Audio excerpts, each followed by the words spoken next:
Thieves will steal our cars, our valuables, just about anything they can get their hands on.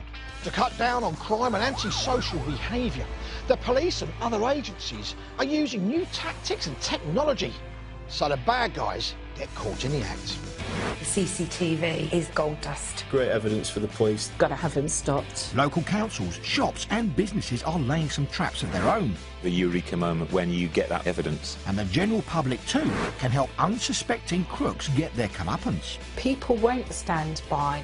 I couldn't sit back and do nothing. Yes, we've got her. So, anyone who's up to no good had better think twice. They might just get caught red-handed. Today, a gang of armed robbers embark on a month-long reign of terror. They're chaotic, these criminals. They're desperate people. The guy with shotgun, very loud, he said, "Don't turn, if you go, I will shoot you." But they haven't counted on victims who fight back. A large group chased them out of the shop. Also today, the depths to which some crooks will sink. It's just despicable. They've got no consideration for how people feel about the pets. When prized fish are stolen, the family trawl through CCTV to land a catch. And thou shalt not steal. A higher power watches a church usher pocketing the collection money.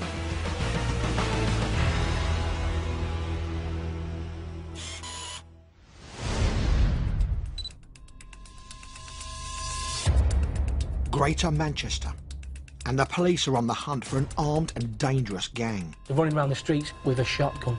They're absolutely chaotic. They're targeting businesses and commit 9 raids in a month, leaving behind them terrified victims. She's got a gun in her face, she's got somebody else grabbing her from behind. Her whole life must have just flashed in front of her. Then they try to rob Ali's restaurant. It's an emergency. We got a robbery here with gun. Someone's just entered with a gun? Yeah, shotgun. A shotgun? But he bravely stands up to them. The guy with shotgun, very loud, he said, "Don't turn, if you go, I will shoot you." I just want to protect my colleagues, so that's why I just took a risk.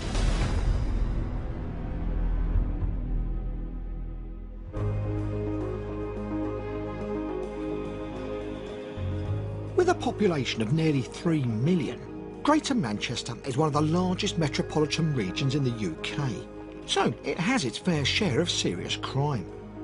To tackle it, Greater Manchester Police has a division called the Serious and Organised Crime Group. Robert Cousin works as a detective inspector, and Richard Castley as a detective sergeant. We've got specialist skills to tackle professional criminals. That's where we're brought in. So that's the most sophisticated criminals that you have really in society. You never know what you're coming into, you never know when you're going to be going home, but it's something that I'm passionate about, and luckily I've got a team that are really passionate about it as well. Been in the police 16 years.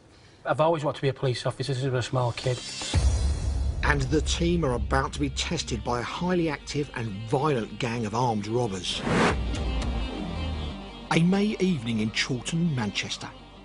It's just after 9 p.m. at this bookmaker's when 2 men burst in. One's armed with a shotgun. He points the gun at the face of the cashier and demands he opens the shop safe. Deciding the cashier isn't moving fast enough, the robber hits him over the head with the shotgun. Finding only a small amount of cash, the 2 masked men leave. This isn't something that happens every day of the week. This is a really serious violent crime. And you can see how close that shotgun is, right at his head. He must have been absolutely petrified. The robbers are in and out in under 4 minutes, and there's not much for the police to go on as they were masked and wearing gloves. It was a really difficult investigation. We didn't know the people were responsible. There was no intelligence coming in from the public to say who was responsible. 5 days later, and 80 miles away in Derby, there's a robbery at another bookmaker's. This time, there are 3 raiders. Again, one of them carries a shotgun. The police believe it's the work of the same gang. A shotgun is not the most common weapon to be used in an armed robbery, contrary to popular belief. You've then got the description of the males wearing face coverings described as bandanas. Again, the gang commit the robbery in minutes, but two of their faces are captured on CCTV as they escape. This is the gunman. Unbeknown to him, there was a camera that caught him just as he left and as he pulled down his bandana. It's like a picture you'd have on your mantelpiece at home. It's that clear, you can see this person's face. It's a great lead, but it doesn't bring an immediate result. Basically, we searched our entire Greater Manchester police system to try and identify this male and just couldn't find him anywhere. And that causes a great deal of frustration. But they're about to have more luck identifying the other robber wearing the sunglasses. A witness comes forward with the number plate of the gang's getaway car. The vehicle was identified as being hired in Manchester, so inquiries were conducted and the vehicle was stopped. One of the suspects was arrested. The man found driving the car is 25-year-old Omar Berryman, and he has a distinctive pair of sunglasses with him. When we look at the CCTV, it's clear to see that the sunglasses recovered in the car is the same sunglasses as being worn by one of the offenders during the offence. Berryman's held in prison, while the police go after the rest of the gang. They're a man down, but they aren't about to stop. Their next target, a fast food restaurant. Ali works here as a shift manager. He originally came to this country in 2000 as a refugee from Afghanistan. 15 years before I moved here in UK, started living here. Very happy, yeah? Happy family, happy life. Then one Friday night, when the restaurant is about to close, Ali is on duty working in the back office. I was cashing up tills in the office around 10:55. Ali has cash on the table, which he's just about to put into the open safe. But then the assistant behind the counter is confronted by a terrifying sight. A masked man with a shotgun bursts in, followed by two others. She ran in office and came, screamed, "Oh, guys with gun." Straight away I checked the camera and I saw the three guys with mask and gloves. Ali could and really should have stayed in the office, but he makes the decision to face the robbers, to help his colleagues and customers get to safety. I had the option to do not go on front, but I thought maybe they come in the office or maybe they harm my colleague. So as I was shift manager, I think it's my responsibility to protect my staff. Now, Ali's at gunpoint. The raiders demand he open the tills. The guy with shotgun, he seems very angry and he was very loud. But Ali has lived through dangerous times in Pakistan and Afghanistan, so he doesn't scare easily. I've seen guns before, a couple of times. I just want to protect my colleagues. So that's why I just took a risk. Ali turns his back on the robbers and heads towards the office. The guy with shotgun, very loud, he said, "Don't turn, if you go, I will shoot you." I didn't give him chance to take any action. I just turned away and then went into the office. It's a big risk. Once in the office, Ali shuts the open safe. The other staff have got away, so he locks the office door, sealing himself off from the armed gang. Then he calls the police. It's an emergency. We got a robbery here with guns. Someone's just entered with a gun? Yeah. Realising they've been outsmarted, the gang leave empty-handed. Are you okay? Yeah, I'm fine. And all your staff are okay, yeah? They're a little scared, but they are okay. Ali keeps a cool head and checks on some customers who witnessed the raid but were ignored by the robbers. Each customer, I said, no, don't be scared. I just rang police, they are coming. One customer is sitting over there. After that, this customer came and said, "You are my hero." Makes me feel very proud. When the police arrive, Ali gives them the CCTV footage of the attempted robbery. There's never really a silver line in these types of offences because you've always got victims there. However, on this occasion, they were unsuccessful. But our concern is they're going to continue committing these offences whilst we're looking for them, while we're trying to identify who they are. Later, the gang's crimes escalate. They become more desperate and aggressive. This must be the most frightening experience that these people will have ever had and are ever likely to have. But when they attempt to rob a mobile phone shop, they get more than they bargained for. Throwing a chair, the staff fight back.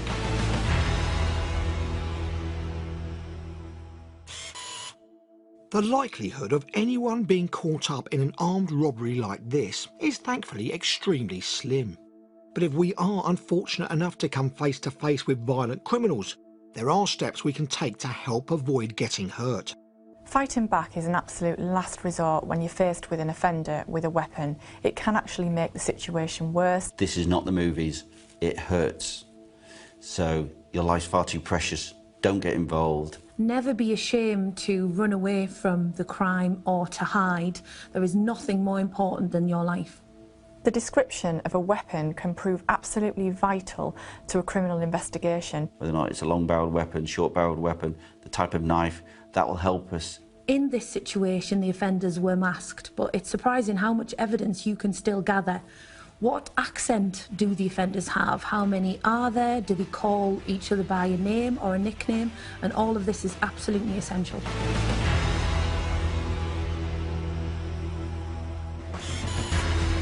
Coming up, thieves try to net a fortune from fish by stealing valuable koi carp. The biggest fish that we had could have been worth up to about £30,000. The family check their cameras and hook a couple of slippery crooks out for some nighttime fishing. Is nothing sacred anymore? When the church usher takes the collection at the end of a service, the congregation don't expect him to help himself.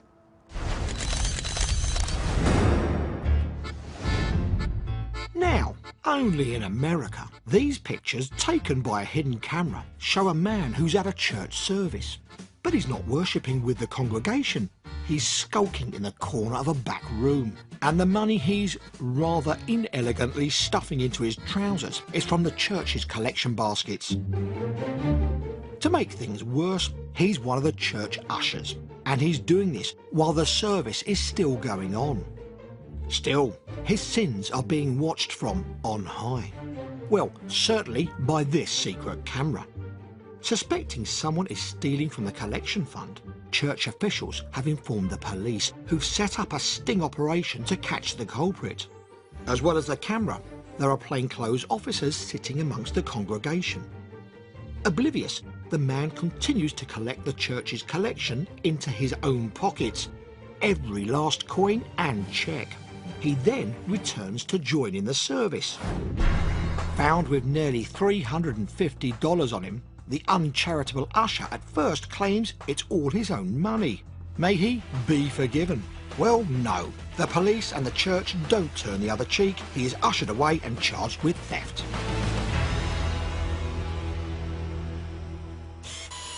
Thieves will take just about anything that's not bolted down. But here's a fishy tale for you, where a couple of crooks net themselves a bizarre catch.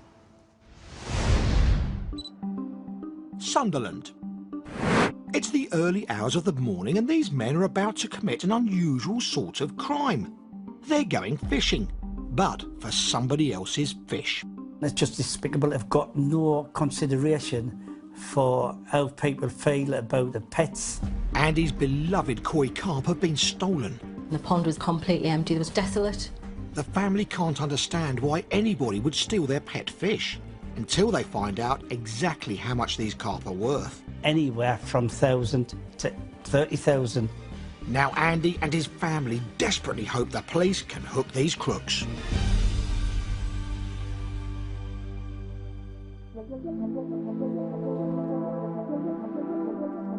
Fish and fishing have been important to Sunderland over centuries. And fish certainly play a major role in the life of this Sunderland resident. These Japanese koi carp belong to Andy. Fish to me is comforting. It's very comforting. They're nice to watch, they're nice to see, they're nice for the grandkids, and they're tranquil. It's something nice for you just to sit in the garden and enjoy with your family. Koi carp can live to over 50, and the first two Andy bought are nearly 30 years old. Daughter Gemma has grown up with them. Dad got the pond when I must have been about 11 or 12, I think. It grew from there. Gradually, every Father's Day, birthdays, we'd buy him more and more fish. And since then, the love's grown. When we've had children, we've passed that love on to them. Gemma lives down the road from her parents. She now has her own smaller pond of fish. But for her and her children, including daughter Megan, Grandad's pond is still the best. Would just love to come down and feed them and watch them swim about and gobble up all the food. Oh, can we feed the fish? Can we feed the fish? It's a lovely atmosphere for them. Everybody has a firm favourite. There was one silver fish and I'd named it Victoria Beckham because it just reminded us of her with the sparkles and everything.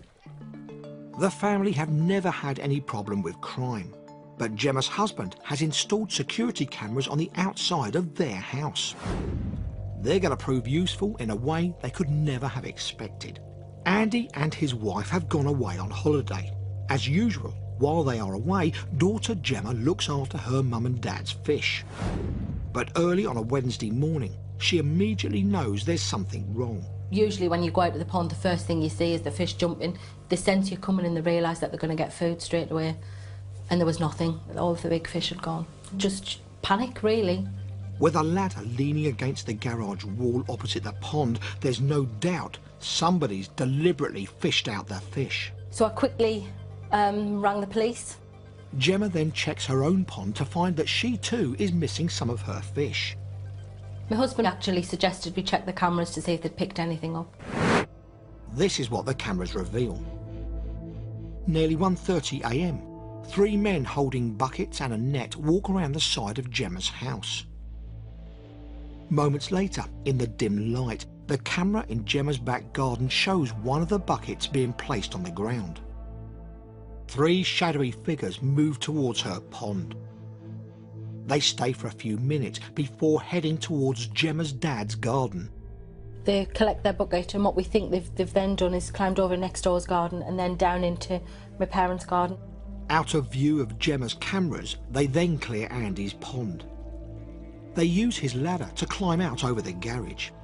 I think the most shocking thing was to know that somebody was in that close proximity and yet we weren't aware of it, and they'd just been right outside of, you know, my daughter Meg's window. When my mum told us, I'd realised that the noises that I thought were just the wind wasn't. It was actually the men moving me fish out of the garden. It took us a while to get her to calm down, and on a few nights, she couldn't sleep. She was upset by the whole thing, really. As thefts go, stealing a pond full of fish is fairly uncommon. The police were really surprised when we contacted them. I don't think they'd even ever heard of it. They were really good, really supportive. Gemma gives the police the CCTV footage and they begin their investigation.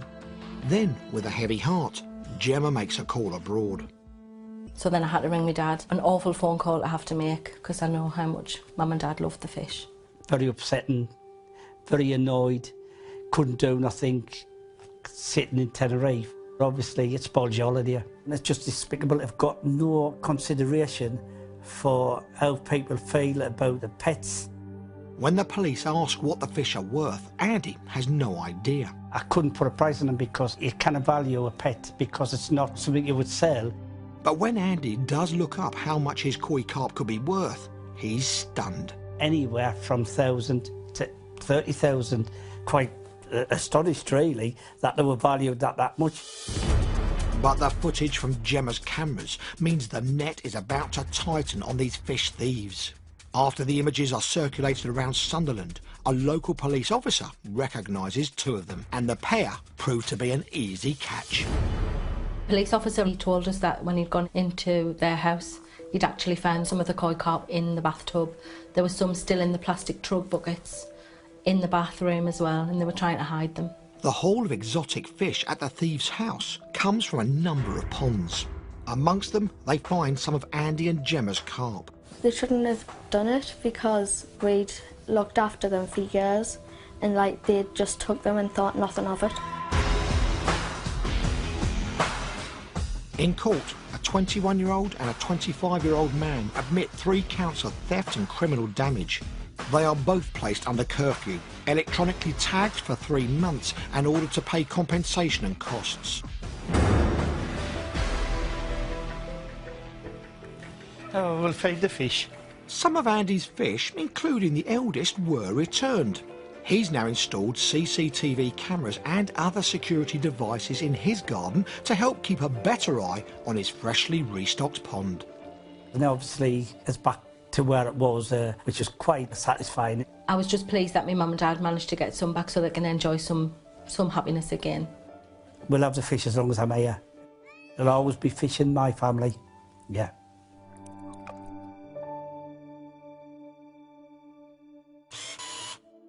Now, these two men are out on a day trip, or rather, a day's tip.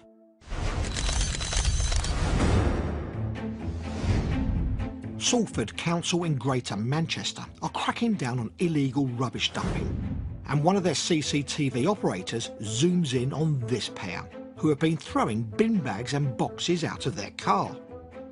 After watching this man with trouser trouble and his buddy kick rubbish into the buddleia, the operator then sets the camera in position, ready to capture the number plate as they drive off. The council are shocked to discover the car belongs to a man from Eastbourne, East Sussex, and that he has driven nearly 300 miles to fling out his junk in Salford. But his far-flung fling is going to prove very expensive. He's taken to court and ordered to pay fines and costs totalling £850.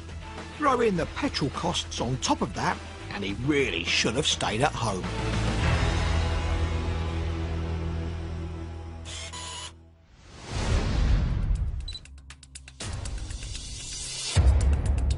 The Greater Manchester Police Serious and Organised Crime Group are on the trail of an aggressive gang of armed robbers. They've already raided 2 businesses at gunpoint and attempted to rob another, until they were foiled by the selfless actions of restaurant manager Ali. I think it's my responsibility to protect my staff. The guy with shotgun, very loud, he said, "Don't turn, if you go, I will shoot you." I didn't give him chance to take any action. I just turned away and then went into the office. But now the gang's crimes are starting to escalate. We then get hit with a double whammy, and there's 2 offences in one day. They hold up a bookmaker's in Stretford, Manchester. Then 15 minutes later, they rob a shop a few miles away. Over the next week, they hit more small businesses. This team were relentless. Offences were being committed on average every 3 days. We were playing catch-up, trying to get the clues that we needed to put these people behind bars. And it was difficult because no sooner had we made progression on one crime and then there was another crime. But police are collecting evidence about these robbers. They wear similar clothes each time. Distinctive bandanas, a grey hoodie, and a blue hoodie with a yellow logo.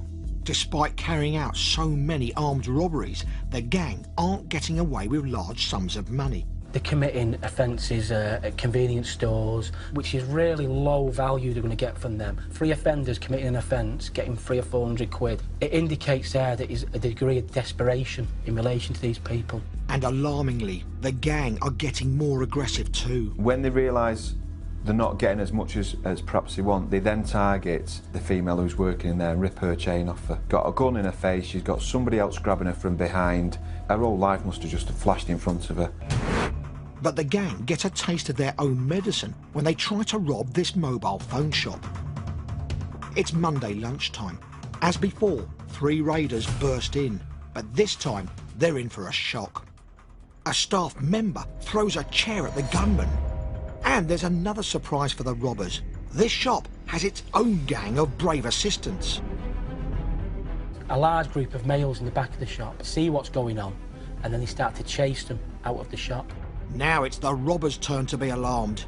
They run out empty-handed. So you're quite chuffed that they've not got anything and no one's been harmed on this occasion? The concern from my perspective at that point is they've not got away with anything. These are desperate people. Somebody else is going to be a victim of crime. And that's exactly what happens. Just 4 hours later, they launch a raid on this bookmaker's shop. Their actions are becoming more desperate, and they're more ready to use force with staff and members of the public. They were starting to rob customers, taking mobile phones, taking jewellery from them, actually threatening them with shotguns as they was leaving. This must be the most frightening experience that these people will have ever had and are ever likely to have. And it just increases our fear of what they're going to do next. The police turn up the heat on the streets of Manchester and flood the area with officers. It goes quiet. For a short while, there are no robberies. But then Robert's team get a surprise call from Northamptonshire Police. They have arrested 3 men after a couple are held hostage and robbed in their own home. We were made aware because the 3 people who were arrested were from Manchester, and significantly the fact that they had a sawn-off shotgun. This could potentially be the same team. We then researched the people that were in custody. The men were stopped in a car trying to escape. They are 20-year-old Coyote Freeman and 23-year-old Roman Richards from the Manchester area. And importantly, the gunman whose face was caught on camera, 23-year-old Jake Prempeh. Basically, he was from London, who'd come up to Manchester and had associated with people in Manchester.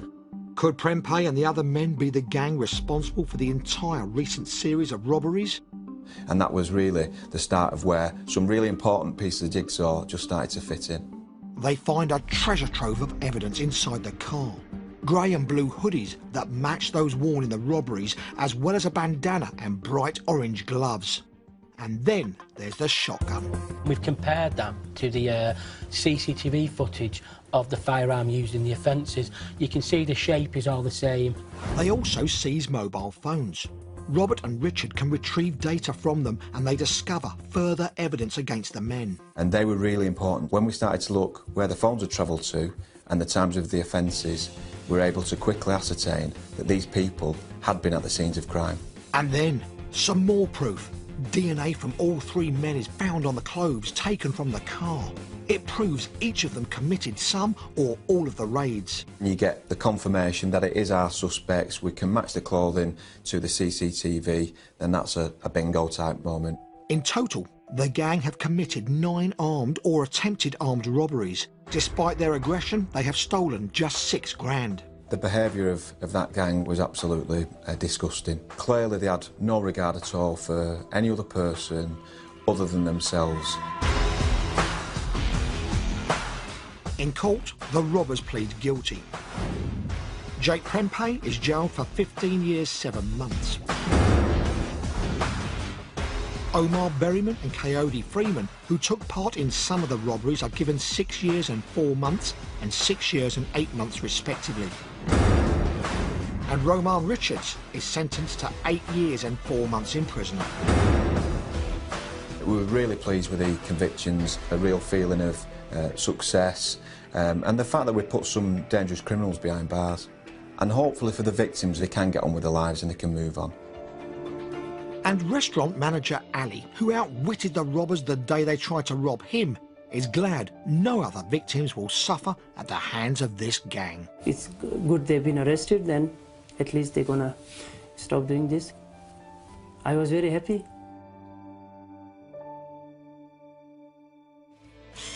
That's it for today. Join us next time when police and the public catch more criminals red-handed.